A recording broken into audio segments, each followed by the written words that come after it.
Okay, hi everybody. I'm Lisa Anderson-Ogilvy. I am the planning administrator for the city of Salem. Can everybody hear me okay? Now that's quiet? Yeah, great. So we're going to go ahead and get started. I just wanted to thank everybody for coming to our first workshop for our Salem. And hopefully you have a good time tonight and then tell all your friends and family about it and they come to the workshop tomorrow at Crossler Middle School because we're having another one. There are lots of city staff in the room and we all have badges. So if all the city staff and consultants that all have badges as well could raise their hands. So we're going to help you through this process tonight. So if you have questions, just look around for one of us. We'll also be at your tables to answer your questions. So I am going to turn it over to Eunice Kim, the project manager, who's going to get us started. Hi everyone, can you hear me? Wonderful. Thank you again for coming out tonight on a rainy day. I really appreciate it. Just going to give a short presentation about maybe I should do this. What the project is about, an overview, kind of what we've done to date. I talk a little bit about phase one, but really focusing on what we're doing now in terms of the visioning. And then I'll hand it off to Scott, and he will talk about this activity that's going to be the bulk of tonight. And then there'll be an opportunity to report out. So as you all probably know, the Our Salem Project is a multi-year project to update our comprehensive plan. So our comprehensive plan really is our long-range plan for how we should grow and develop in the future. It really influences everything from where different types of businesses and housing are allowed in the city, as well as how we protect our environment, how we design our transportation system. So it's really the high-level goals and policies and map that guide development here in Salem. So our comprehensive plan covers not just the city limits. On this map here, you'll see the city limits is the black dashed area, but the gray area is Salem's portion of the urban growth boundary. Our comprehensive plan covers that gray area. So we know that this area is anticipated to have 60,000 more people by 2035. So this idea of having a lot of growth in the future, this opportunity is really how do we plan for that growth? How do we accommodate where people live, where people work? This is our opportunity to be proactive in that process. So a comprehensive plan is a lot of parts. Our comprehensive plan includes everything from our transportation system plan to our parks master plan. But when this project is really focused on the goals and policies in our comprehensive policies plan and our comprehensive plan map, and I'll show examples of that. All of these other components, though, do have to align with the comprehensive plan. So even though we're starting at kind of high-level goals and policies, ultimately, if this update to the comprehensive plan is adopted by the council, the transportation system plan, the parks master plan, our zoning code, our zoning regulations, everything will be updated to be consistent with the comprehensive plan. So the comprehensive plan covers a really broad range of issues and topics related to growth in the built environment. Everything from housing, transportation, open space, natural resources. It can go beyond that. There are comprehensive plans in Oregon that, for example, talk about health or equity. So we're here to have the conversation now about what's important to this community and how it interacts with how we grow in the future. This is our map of the existing comprehensive plan map, and the yellow is single-family residential. You see we have a large areas of yellow. The red generally is commercial. I don't know if you can see orange, that's really multifamily, and then the gray and purple are generally industrial. So that's kind of how our city is laid out currently in terms of development, and then you'll see on the maps we'll have an opportunity to see what we want to change, what we want to keep the same. That's kind of what the mapping activity is all about. So we kicked off this Our Salem project last year. I should say that it really came about from the community and the community's desire to do this visioning process. Back in 2017, the city did a strategic planning process where the city came out and said, what is the community's priorities for the city in terms of our services, for example? And one of the things that came out of that process was that there's a desire in the community to understand what is our vision for growth and development. That's how we ended up here. We worked with a group of the counselors and said, if we really want to figure out what the vision is for how we grow and develop in the future, we should update the comprehensive plan. That plan really captures what our vision is. So luckily they funded it and we're here today. So we started phase one in the fall, and the first phase, how many of you participated in the first phase? Oh, great. Okay, so you're familiar with this. So the first phase really focused on existing conditions of the city today. We wanted to understand, for example, how affordable is our housing, how well are we protecting the environment, how well are people getting around, kind of the baseline of what does our community look like today. And then if we grow in the future, where do we think that growth would occur and what would it mean? So these are two maps that show kind of where our existing jobs are versus our existing households. You'll see in the map of our existing jobs, and I think this is in your handout as well, most of our jobs are along our major commercial corridors, which makes sense, all the way out to Lancaster, Commercial, Fairview, and then obviously downtown. Our housing, on the other hand, is kind of dispersed on the edges along with in the core. So you'll see kind of how they work together in terms of what the community looks like today. But in the first phase, we said, if we were to keep growing as we've been growing, development kept happening as it's been happening, we don't change our goals, our policies, our zoning, our regulation, this is where we think new households would be located. Both of the maps show generally where our vacant and underutilized land currently is, mostly in our South Salem and West Salem. And then this zoning build-out is really just, if the market went crazy, a lot more people came than even projected, where would the growth be? Again, it's mostly concentrated on the edges, but you see more redevelopment in that zoning build-out. But we're really here to talk about phase two. We're in the visioning phase right now. This is where we want to hear from you. We want to know, how do you want to grow and develop? What are your priorities for what you want to change? What are your priorities for what you want to preserve? What's working right now, and what should we change? So this visioning process we anticipate lasting roughly a year. We're at the first major milestone today, which I'm really excited about. This is where we're going to do kind of the high-level visioning. What do you want to see on the map? We'll be kind of getting this input throughout probably till early spring, so there'll be an online component. I'll be out and about kind of working with other organizations to get their input as well. And we'll keep collecting that, and then we'll use that to build the scenarios. And Scott will kind of talk a little bit more in detail about how this information that you're going to provide tonight translates into the scenarios, how that all works. And then from the scenarios, those are the different options for what we think we heard from the community. We'll hopefully get input for a vision in the fall. After that, there will be a lot more work, right? We will hopefully bring that vision to the council and say, what do you think? This is what we heard from the community, and get their okay to then actually do some deep dives into more goals, policies, writing, which will probably take another year or so. And then there's implementation. So it's a very long process. We're at the beginning. I think it's a very exciting place to be, but we'll talk more about the process going forward. So we kicked off the visioning, I want to say, late summer. And we've been spending most of our time kind of out and about at different events, making sure that people know we're doing this project. You may have seen me and others here at like the Forest Festival, the Family Fest, different farmers markets. We've been trying to introduce the project and also kind of get a little bit of input and what terms of priorities people have. And we've also been trying to connect with organizations. As you all know, there's a lot of different organizations here in Salem, and some are involved in city planning and city business generally, others are not. We've been really trying to be proactive in reaching different groups and making sure they, again, know about the project and participate.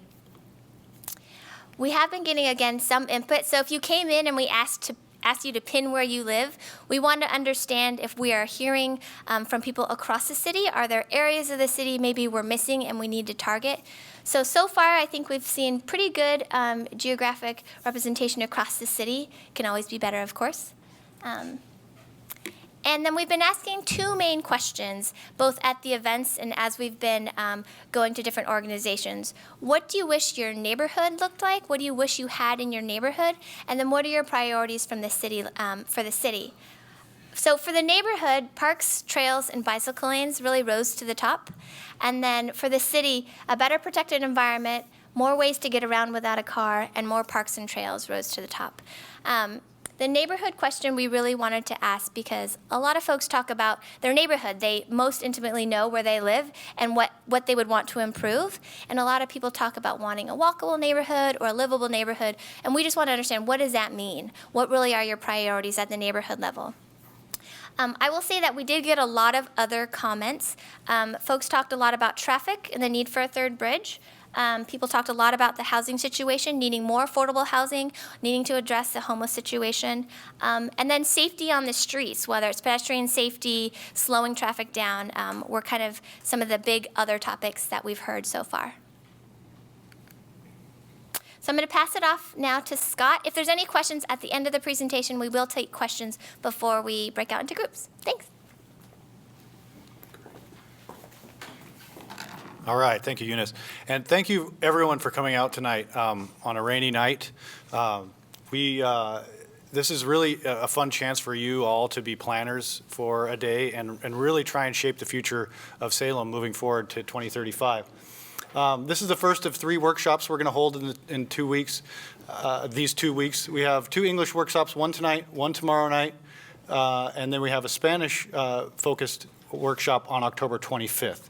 So if you're interested in coming to those, or you have friends and family that weren't able to come to this workshop, I would encourage them to participate. We want to get as many people involved as we can. So I think this visioning workshop is your opportunity to identify how we grow and develop in the future, to set goals, and to hopefully figure out as small groups how to improve our community overall. It's a fun exercise. You're going to spend almost an hour with your group working on this map. An hour goes really fast, believe me. So we want you to collaborate with your friends and neighbors. And you're going to identify areas for preservation. You're also going to identify areas for development. You're going to look at where transportation should occur. The exercise is going to ask you to put these chips down, these little stickers, to identify where that growth should go. And we have pins that allow you to identify what connections you should have in terms of transportation, as well as areas of preservation. If you want to preserve open space or historical neighborhoods, you can use a green pin to do that. So kind of the steps, and you have facilitators at each table, which is great, but they'll walk you through this process, and that you decide where not to grow, essentially, what's kind of off limits, and then you look at arranging their stickers on the map. I would recommend that you kind of rip them up and don't stick them down until you kind of have a good consensus as a group of where they go before you start sticking them all down, because you might want to connect those stickers with new transportation facilities. We want you to record your ideas and comments. Your facilitator will help with that.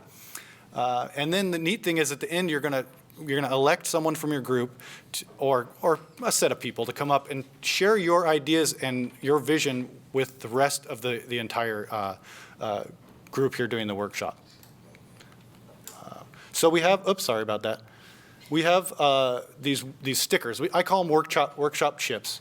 The neat thing is that they're actually scaled to the map. So they're 25 acres apiece.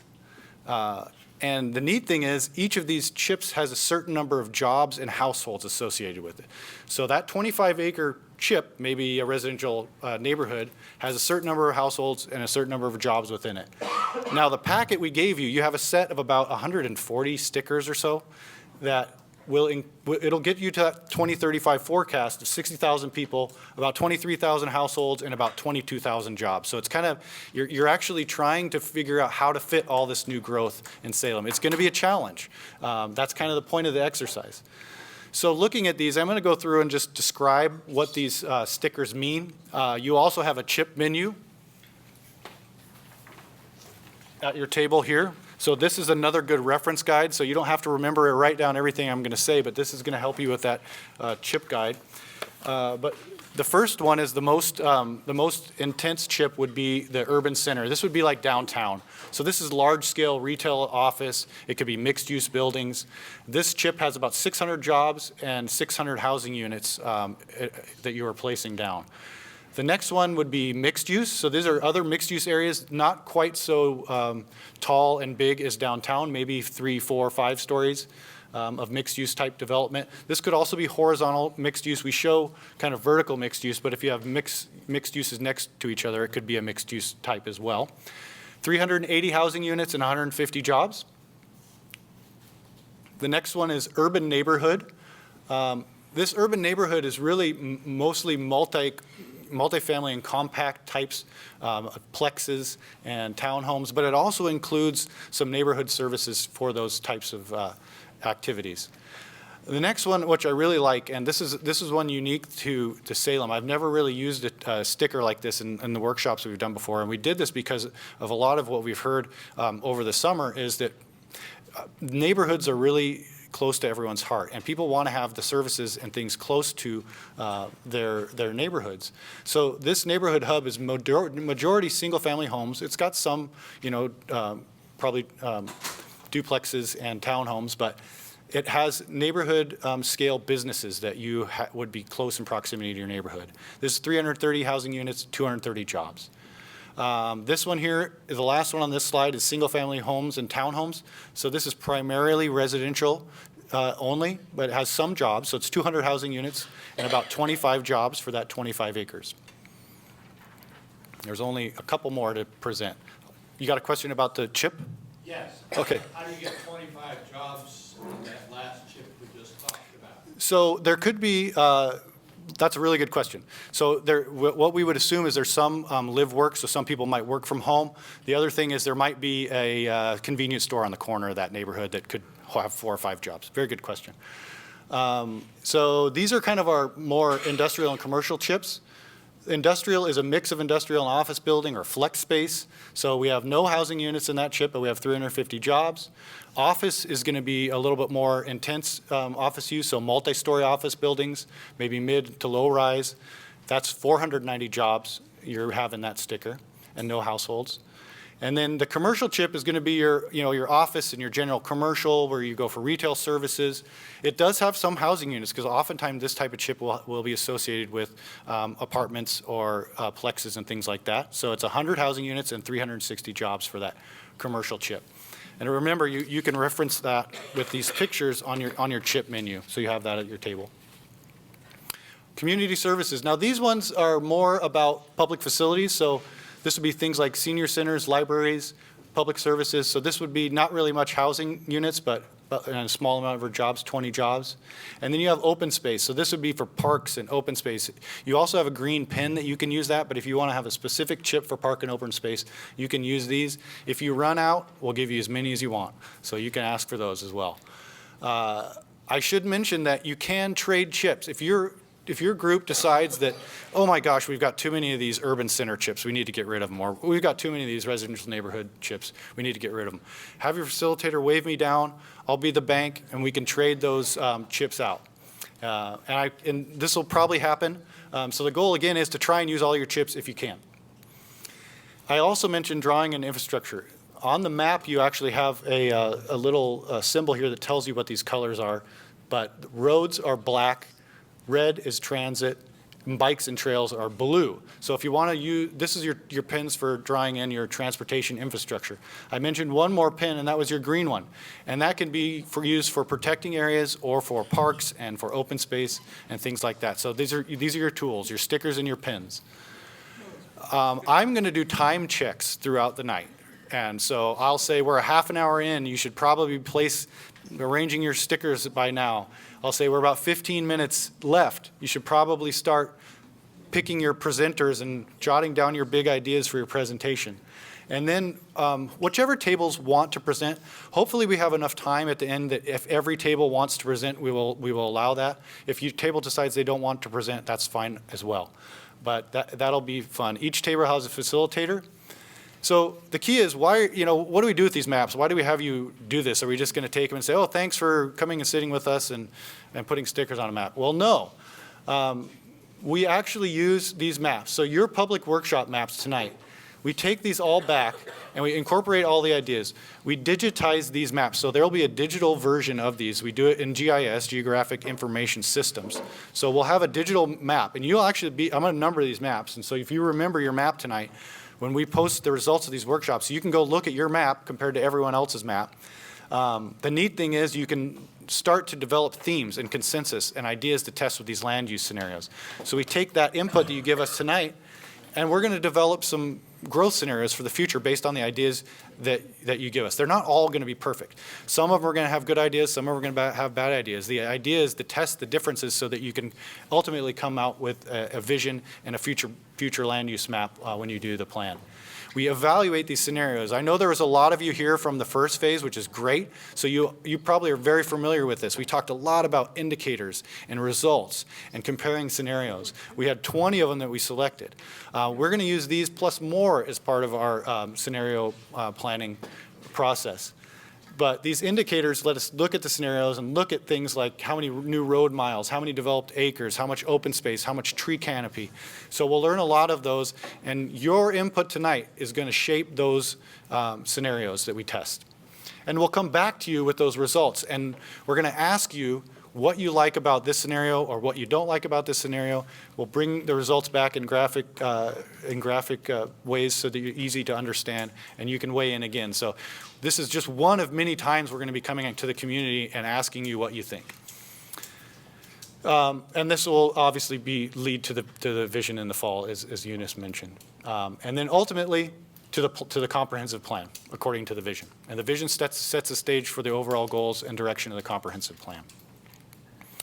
So I just want to give a plug to our website, our project. It's right here. It's on the handout.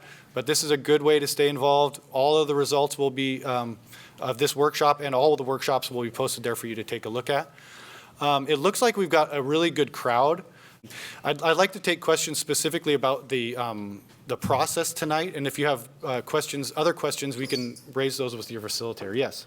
Yeah. If we see an area that's already developed but we think is ripe for redevelopment, Yes. can we put our stickers on those areas? Yes, here's a question. If there's an area that's already developed, can we put a sticker on it? I'm really glad you asked that because I forgot to say that, and that always comes up. Yes, what you're doing basically is you're saying this area could use a little reinvestment. So maybe maybe it's a commercial area that we think might be suited better for industrial or vice versa. So yes, you can do that. Question? Are we not supposed to know what the zoning is for these areas already? You know, I'd like the zoning not to constrain you. It's this is a long-term vision, so the zoning could potentially change based on what comes out of the comprehensive plan recommendation. So if you do know it, that's okay, and that's a good thing, but I don't want you to be constrained about what's currently on the ground or what's currently zoned as. Good question. So we have facilitators. If each facilitator can raise their hand, I think we're going to need to actually use the back room. So they have 3 tables back there? Yes. We have 3 more tables back there. We have enough facilitators for each table. It looks like we could have another person up here. And then I will make sure that, and maybe 1 or 2 people up here. We've got room for a couple. I'd like to have the larger the groups, the better. Yeah, we've got room 2 here. And I will make sure there's 2 back there. And I'll make sure that every table has a facilitator. And please have fun and work with your neighbors to be planners for an evening.